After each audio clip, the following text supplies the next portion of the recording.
21. కావున యెహోవా నేను నిర్దోషిగా ఉండుట చూచి తన దృష్టికి కనబడిన నా చేతుల నిర్దోషత్వమును నాకు ప్రతిఫలమిచ్చి.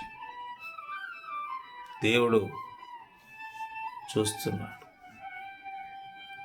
నిర్దోషిగా ఉండుట చూస్తున్నాడు. నీవు దోషిగా ఉన్నావా, నిర్దోషిగా ఉన్నావా? దేవుడు పైనుండి చూస్తున్నాడు. అందుకే ఆయన అంటున్నాడు, యెహోవా నేను నిర్దోషిగా ఉండుట చూచి.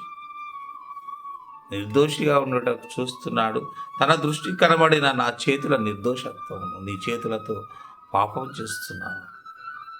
మన చేతుల ద్వారా అనేకమైన పాపం క్రియలు చేస్తుంటాం.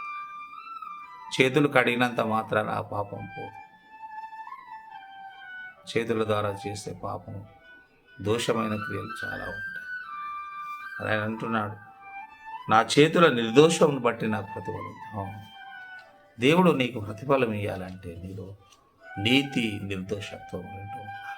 అందుకే ఆయన అంటున్నాడు, తన దృష్టికి కనబడిన నా చేతుల నిర్దోషత్వం. దేవుని దృష్టికి నీ చేతులు కనబడతాయి. నువ్వు అనుకుంటావేమో, ఎవరు నన్ను చూడటం లేదు, నా చేతులతో నేను పాపం చేస్తున్నాను, నేను ముట్టుకున్నది ఎవరు చూడట్లేదు, నాకు చేతులతో చేసే పాపాన్ని ఎవరు కూడా చూడటం లేదు అని. కానీ దేవుడు చూస్తున్నాడు. దేవునికి ఒక దృష్టి ఉంది.